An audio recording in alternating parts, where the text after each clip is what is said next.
नमस्कार, आदाब, मैं शर यासिर। स्वागत है आप सभी का सियासत टीवी के हिंदी समाचार में। सबसे पहले देखते हैं हेडलाइंस।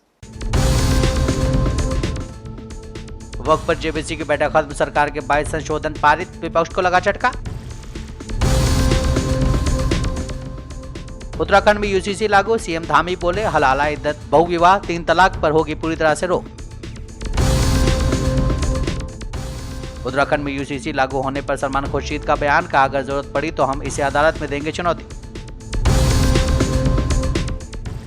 दिल्ली चुनाव के लिए आपका मैनिफेस्टो जारी, 15 गारंटियों में रोजगार और महिलाओं को 2100 रुपए प्रतिमाह का वादा।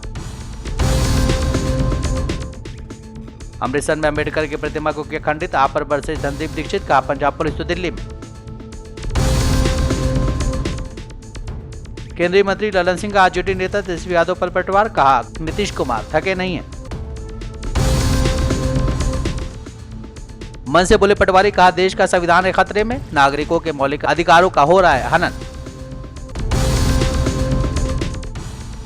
गजा से पहले हुए लेबनान समझौते की शर्तें पूरी करने से डर रहा है इजराइल, अब अमेरिका ने दी नई तारीख। अब समाचार विस्तार से। वक्फ बिल पर जेपीसी की बैठक खत्म हो गई। जेपीसी में सत्ता पक्ष के 22 संशोधन को पारित किया गया है, वहीं विपक्ष के सभी संशोधन को अस्वीकार किया गया है। विपक्ष ने 44 संशोधन पेश किए थे, लेकिन उस सभी को अस्वीकार कर दिया गया है। Whatever that they have fixed, they have done it. They didn't allow us to speak anything. No rules, no procedure has been followed. Initially, we have said about the documents which have sought for, give us the documents. Also the representation and the comments. All that things have not been supplied to us. Then started clause by clause discussion. We said, let us discuss clause by clause. First, let us discuss. Jagadambika part did not allow to discuss at all. Then he have brought the amendment motion. Amendment motion, we have not allowed to speak at all in the amendment motion. He himself moved. He himself moved. Counted. Declared. Soladas. All amendments have been passed. He's a mover. Our amendments have been rejected. Announcer. And their amendments have been allowed. Huh? This today's proceeding has a false proceeding. This is a black day of the democracy.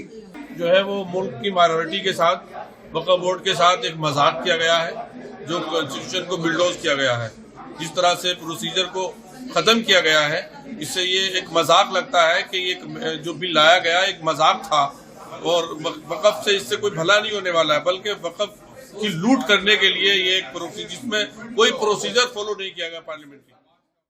Uttarakhand में समान नागरिक कानून संहिता की अधिसूचना जारी करने के बाद मुख्यमंत्री पुष्कर सिंह धामी ने कहा है कि ये ऐतिहासिक कदम है। मुख्यमंत्री ने कहा है कि इस कानून के लिए राज्य सरकार के अधिकारियों ने दिन रात मेहनत की है, सभी ने समन्वय के साथ काम किया है। मुख्य सेवक सदन में आयोजित कार्यक्रम में धामी ने कहा है कि आज का दिन सिर्फ हमारे राज्य के लिए नहीं बल्कि पूरे देश के लिए ऐतिहासिक दिन है। समानता स्थापित करने के उद्देश्य से बनाए गए यूसीसी को लागू कर रहे हैं।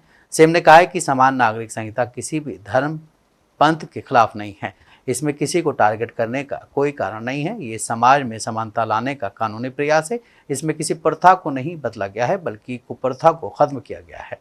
भाइयों बहनों, अगर मैं एक वाक्य में कहूं तो समान नागरिक संहिता जाति, धर्म, लिंग आदि में अंतर के आधार पर कानूनी मामलों में होने वाले भेदभाव को समाप्त करने का एक संवैधानिक उपाय है। इसके द्वारा सभी नागरिकों को समान अधिकार देने का प्रयास किया गया है। इसके लागू होने से प्रदेश में सच्चे अर्थों में महिला सशक्तिकरण सुनिश्चित हो सकेगा, जिसके बारे में मैंने अभी कहा कि सशक्तिकरण भी होगा, सुरक्षा भी होगी।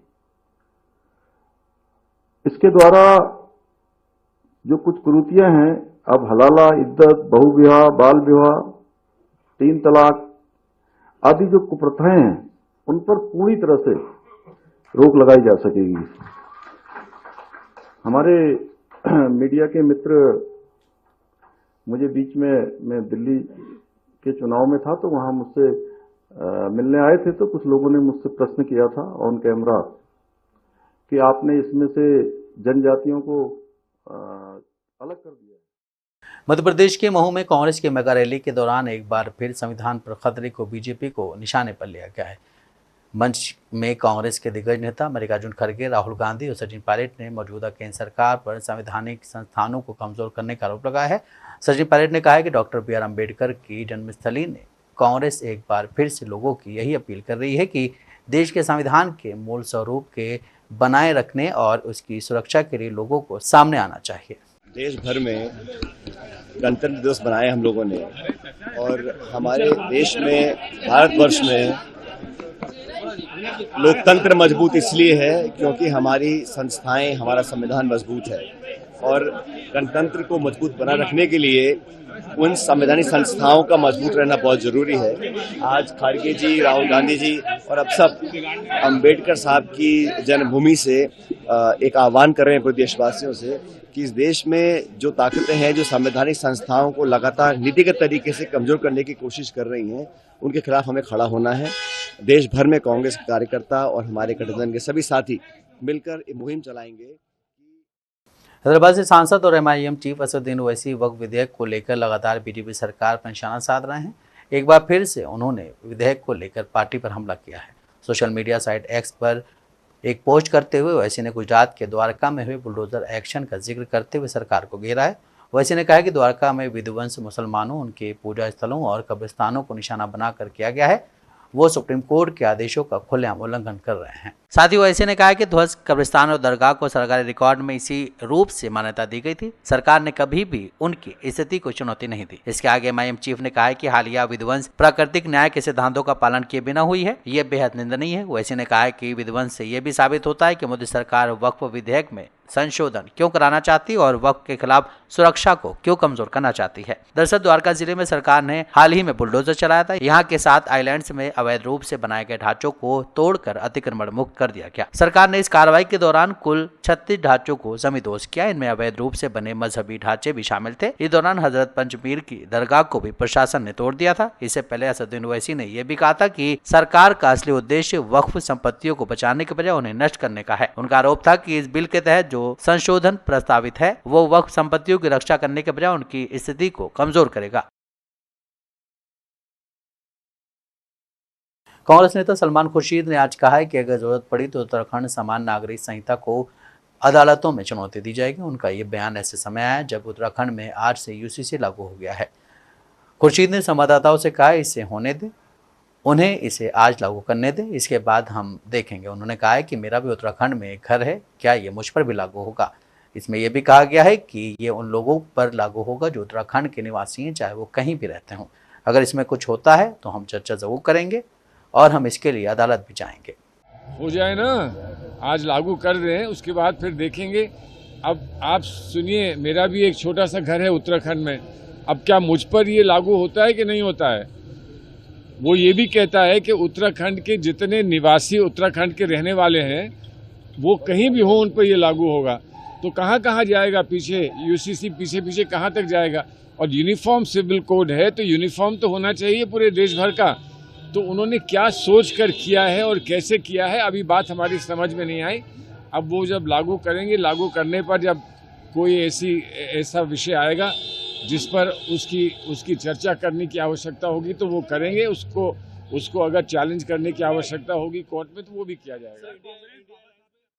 महाकुंभ पर कांग्रेस नेता हुसैन दलवाई के बयान पर प्रतिक्रिया देते हुए शिवसेना यूपीटी के प्रवक्ता ने हुसैन दलवाई को महाकुंभ में आमंत्रित किया है और उनसे अपने लिए व्यवस्था देखने के लिए कहा गया है। उन्होंने आगे कहा है कि उन्हें सनातन की नहीं बल्कि बीजेपी की आलोचना करनी चाहिए। हुसैन दलवाई कुंभ के बारे में क्या जानते हैं? क्या वो कभी कुंभ गए हैं? उन्होंने सिर्फ टीवी पर ही देखा है। दलवाई जी कांग्रेस के वरिष्ठ नेता हैं, उनको कुछ भी बोलने से पहले 100 बार सोचना चाहिए। हुसैन दलवाई जी क्या जानते हैं कुंभ के बारे में? वो कभी कुंभ गए हैं? टीवी पे देखे हैं ना। हम उनको न्योता देते हैं कि आप आइए, कुंभ आइए, स्नान कीजिए। अरे रेमो फर्नांडीज क्रिश्चियन धर्म को मानने के बाद भी वहां जाके स्नान कर रहे हैं। अखिलेश यादव समाजवादी पार्टी के नेता हैं, कल ही उन्होंने स्नान किया है। हम लोग सब स्नान कर ही रहे हैं, आ रहे हैं, जा रहे हैं। रोज वहां करोड़ों की भीड़ है। जहां 30, 35, 40 करोड़ लोगों की भीड़ होती है ना, वहां 19-20 अगर मैनेजमेंट कम भी है तो सहना पड़ता है। ये एक धर्म का उत्सव है, सनातन का उत्सव है। बार बार पता नहीं क्यों ये इंडिया गठबंधन वाले सनातन पर प्रहार क्यों करते हैं, चाहे डीएमके के नेता हों, चाहे ये हुसैन दलवाई जैसे नेता हों। तो बहुत ही दुख होता है कि ऐसी बयानबाजी से हुसैन दलवाई जैसे नेताओं को बचना चाहिए और उनको जब कुंभ आना हो। दिल्ली में विधानसभा चुनाव 2025 के दौरान राजनीतिक दलों की ओर से ताबड़तोड़ वायदे किए जा रहे हैं। आपने आज चुनाव के लिए अपना मैनिफेस्टो जारी किया है। पार्टी ने दिल्ली के लोगों के लिए 15 गारंटी देने वाला वादा किया है। इस गारंटी में रोजगार की गारंटी को शामिल किया गया। इससे पहले भी पार्टी की ओर से अलग अलग बार कई वादे किए जा चुके हैं। पूर्व मुख्यमंत्री अरविंद केजरीवाल ने आपका मैनिफेस्टो जारी किया। उनके साथ दिल्ली के मुख्यमंत्री आतिशी, सौरभ भारद्वाज और मनीष सिसोदिया समेत पार्टी के कई बड़े नेता भी मौजूद थे। 2020 में मैंने कहा था हर घर में 24 घंटे पानी का इंतजाम करेंगे और साफ पानी का इंतजाम करेंगे। हमने कहा था यमुना साफ करेंगे। हमने कहा था दिल्ली की सड़कों को यूरोपियन स्टैंडर्ड का बनाएंगे, इतनी साफ सुथरी और शानदार सड़कें बनाएंगे कि कोई भी आए तो देखे भाई हाँ दिल्ली देश की राजधानी है, अच्छी लगती है, सुंदर लगती है। ये 3 गारंटी मैंने 2020 में दी थी। आज मैं सबके सामने कबूल कर रहा हूं कि ये 3 काम हम नहीं कर पाए पिछले 5 साल में। हमारी फरवरी 2020 में सरकार बनी, मार्च में कोरोना हो गया, 2.5 साल कोरोना चला। उसके बाद इन्होंने फर्जी जेल का खेल खेला हमारे साथ। कभी सतिंदर जैन जेल में, कभी मनीष सिसोदिया जेल में, कभी संजय सिंह जेल में। मेरी सारी टीम बिखर गई। सबसे पहली गारंटी है रोजगार की गारंटी। मैं पूरी दिल्ली में घूम रहा हूं। वैसे तो केंद्र सरकार के आंकड़ों के मुताबिक दिल्ली में सबसे कम बेरोजगारी है। राष्ट्रीय स्तर के ऊपर लगभग 6% बेरोजगारी दर है, लेकिन दिल्ली में लगभग 2% बेरोजगारी दर है। लेकिन चाहे एक भी बेरोजगार हो, बेरोजगार तो बेरोजगारी होता है। हम चाहते हैं कि दिल्ली में एक भी बेरोजगार नहीं होना चाहिए। हमारे बच्चे जब पढ़ लिख के घर बैठे हैं और उनके पास काम नहीं है तो हमें बहुत तकलीफ होती है। दिल्ली के 2.5 करोड़ लोग मेरा परिवार हैं। ऐसे लगता है जैसे मेरे परिवार में ही कोई पढ़ लिख के मेरे घर बैठा है और उसके लिए हम रोजगार का इंतजाम नहीं कर पा रहे। तो मैंने अपनी पूरी टीम, किस्मत से हमारे पास पढ़े लिखे लोगों की टीम है, उनकी तरह अनपढ़ नहीं है हम लोग। हमारे पास आतिशी जी हैं, मनीष सिसोदिया जी हैं, राघव चड्ढा जी हैं, संजय सिंह जी हैं, गोपाल राय जी हैं, सौरभ भारद्वाज जी हैं, सतिंदर जैन जी हैं। सारे पढ़े लिखे लोग हैं, पढ़े लिखे लोगों की टीम है। इनको मैंने बोला है हम पूरा प्लान बना रहे हैं कि किस तरह से दिल्ली के एक एक बच्चे को रोजगार दिया जाएगा। तो सबसे पहले है रोजगार। गणतंत्र दिवस के मौके पर अमृतसर में कुछ लोगों ने टाउन हॉल में बाबा साहब अम्बेडकर की प्रतिमा को खंडित कर दिया। इसी के बाद अब इस मामले पर राजनीति छिड़ गई है। बीजेपी से लेकर कांग्रेस बीएसपी तक ने इसकी निंदा की है। दिल्ली के कांग्रेस नेता और नई दिल्ली से उम्मीदवार संदीप दीक्षित ने इस मामले को लेकर कहा है कि ये बहुत गंभीर मामला है और ये सीधे सीधे दिखाता है कि 26 जनवरी जैसा दिन जब मनाया जाता है कि सुरक्षा के कड़े इंतजाम होते हैं। जिस पंजाब में आम आदमी पार्टी कहती है कि उन्होंने सिक्योरिटी दी है, वहाँ ये हुआ है। ये बहुत ही दुखद है, हम इसकी निंदा करते हैं। देखो साहब, ये बहुत गंभीर मामला है और ये सीधे सीधे दिखाता है कि 26 जनवरी जैसे दिन जब माना जाता है कि चाक चौबंद होती है सिक्योरिटी। हमको भी पता है, पहले भी कुछ लोग हमेशा बदमाशी करने की कोशिश करते हैं। और जिस पंजाब में आम आदमी पार्टी कहती है कि उन्होंने सिक्योरिटी दी है, वहाँ, और आप बता रहे हैं अमृतसर शहर में ये हुआ है, ये तो बहुत ही दुखद घटना। पहले तो इसकी हम निंदा करते हैं और मैं सवाल पूछता हूँ आम आदमी पार्टी से, कहाँ है भैया आपकी पुलिस? आप तो ये कहते थे कि पुलिस को हमेशा लगना चाहिए सामान्य जन की सेवा के लिए, उनकी रक्षा सुरक्षा के लिए। आज पंजाब की पुलिस जो है, मैं आपको बताऊं क्यों ये नहीं हो रही, क्योंकि पंजाब की सारी पुलिस दिल्ली में घूम रही है, यहाँ वोट के चक्कर में घूम रही है। कल भी हमको रात को पंजाब पुलिस की 2 गाड़ियाँ मिली। आपकी सारी पुलिस आपने झोंक दी दिल्ली में चुनाव करने के लिए, लोगों को डराने धमकाने के लिए। तो स्वाभाविक है ना कि वहाँ रक्षा सुरक्षा नहीं होगी।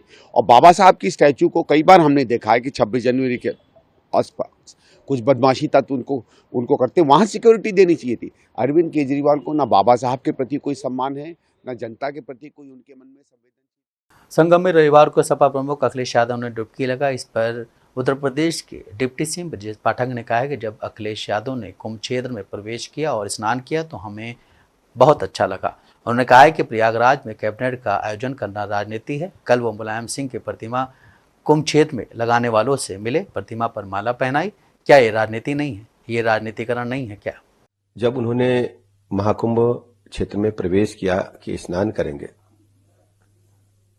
तो हम सबको अच्छा लगा, हमने स्वागत किया।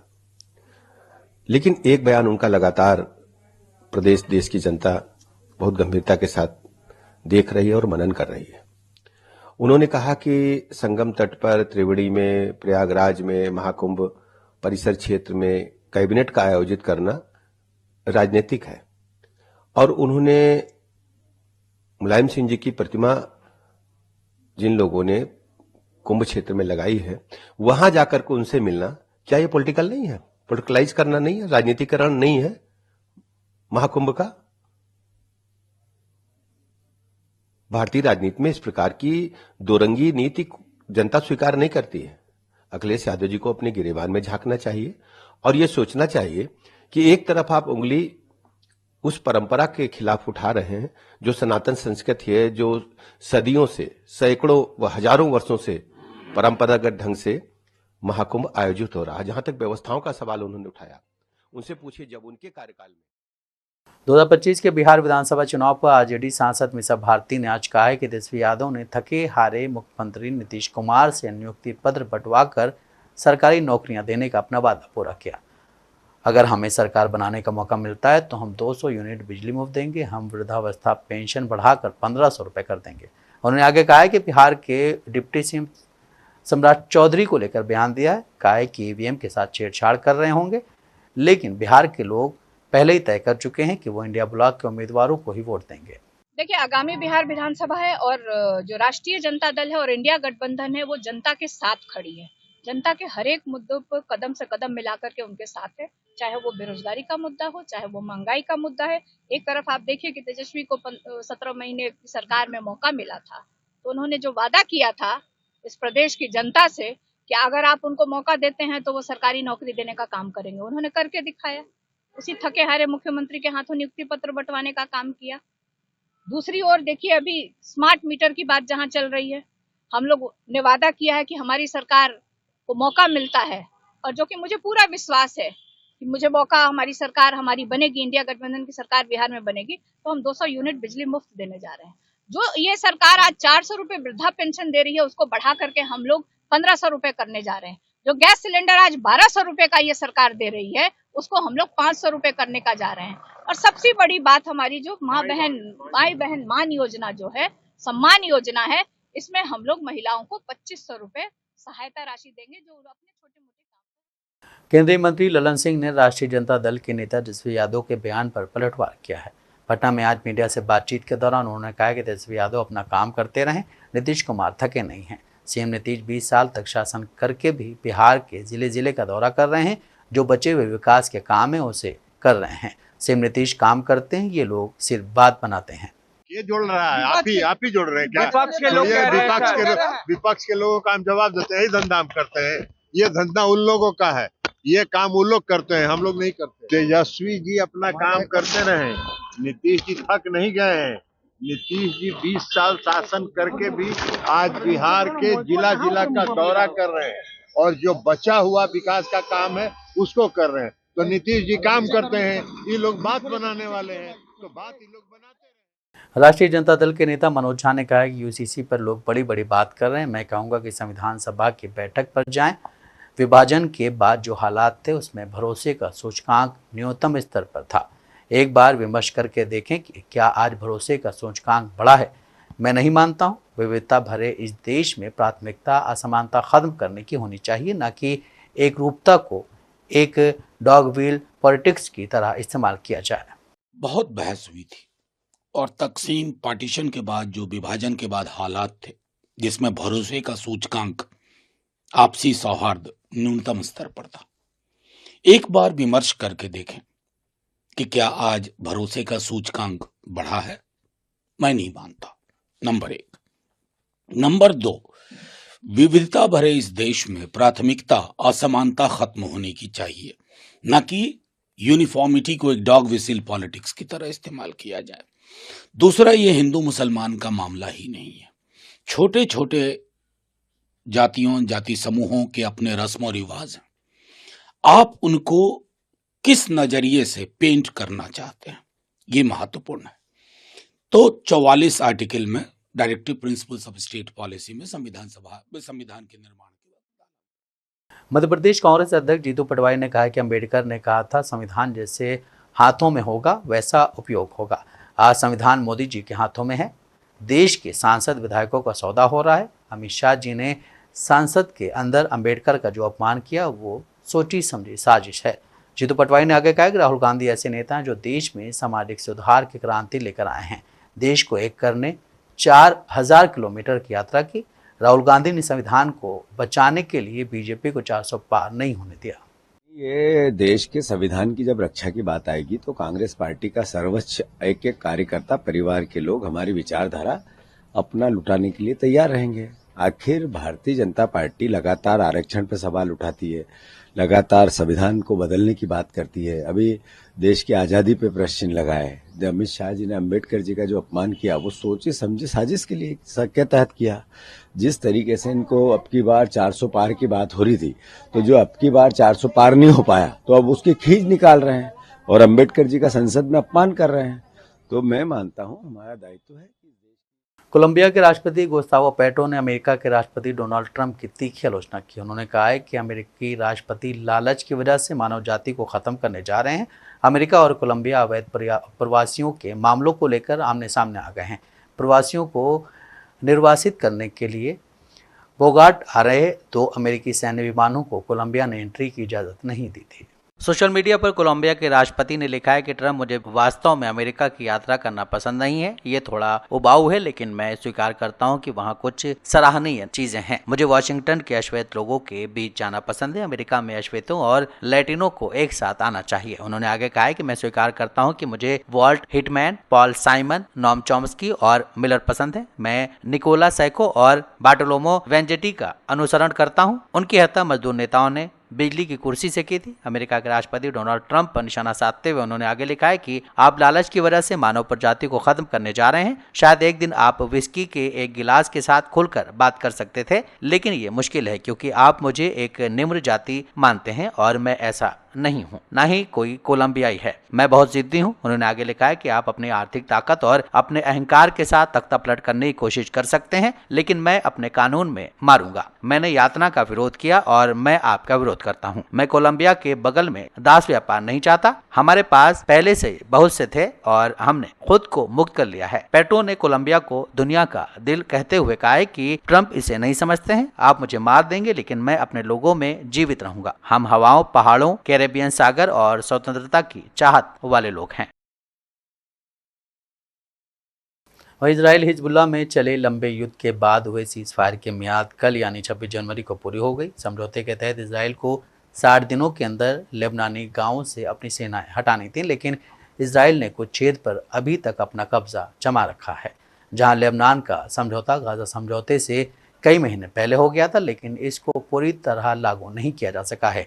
इजरायली सेना का कहना है कि लेबनानी सेना गांव पर अपने कंट्रोल में देरी कर रही, इसलिए उनकी सेनाएं वहां हैं, क्योंकि इजराइल को डर है कि यहां फिर हिजबुल्लाह कंट्रोल न जमा ले। गाजा में हमास अपना कंट्रोल वापस ले चुका है, लेकिन इजराइल अपने लेबनान बॉर्डर पर हिजबुल्लाह की वापसी नहीं चाह रहा है और इसके लिए उसने सीज फायर की शर्तों का उल्लंघन किया और अब इसके मियाद को अमेरिका ने बढ़ाकर 18 फरवरी कर दिया है। सीज फायर डेडलाइन के 60 दिन पूरे होने के बाद लेबनानी नागरिकों ने सेना के पीछे हटने का इंतजार किए बिना अपने गाँव को लौटना शुरू किया, जिसके बाद इजरायली सेना ने उनकी वापसी को रोकने के लिए गोलियां चलाई। इजरायली गोलाबारी में करीब 22 लोगों की मौत हो गई है, घायल हुए हैं और कई लोग डिटेन किए गए हैं। तनाव बढ़ने के बाद व्हाइट हाउस ने सीज फायर की डेडलाइन को 18 फरवरी तक के लिए बढ़ा दिया है। अपने घरों को लौट रहे लेबनानी नागरिक इजरायली टैंक और सेना के सामने निहत्ते ही डट गए और सेना को पीछे करने के लिए आगे बढ़ने लगे। वापस लौट रहे नागरिकों की गाड़ियों पर हिजबुल्लाह लेबनान के झंडे लगे हुए थे। परिणाम स्वरूप लेबनानी नागरिकों और लेबनानी सेना दोनों के शहरों में प्रवेश करने के बाद कई गाँवों से इजरायली सेना वापस चली गई। फिर भी इजरायली सेना कुछ गाँव में अभी भी मौजूद है। प्रेस रिलीज में कहा गया है कि लेबनान और इजराइल के बीच व्यवस्था, जिसकी निगरानी संयुक्त राज्य अमेरिका द्वारा की जा रही है, 18 फरवरी 2025 तक प्रभावी रहेगी। इसके अलावा वाशिंगटन ने ऐलान किया है कि लेबनान सरकार अमेरिका की मध्यस्थता में इजराइल के साथ बातचीत शुरू करेगी। वार्ता का यह दौर 7 अक्टूबर 2023 के बाद इजराइल की ओर से हिरासत में लिए गए लेबनानी नागरिकों की रिहाई से संबंधित होगा।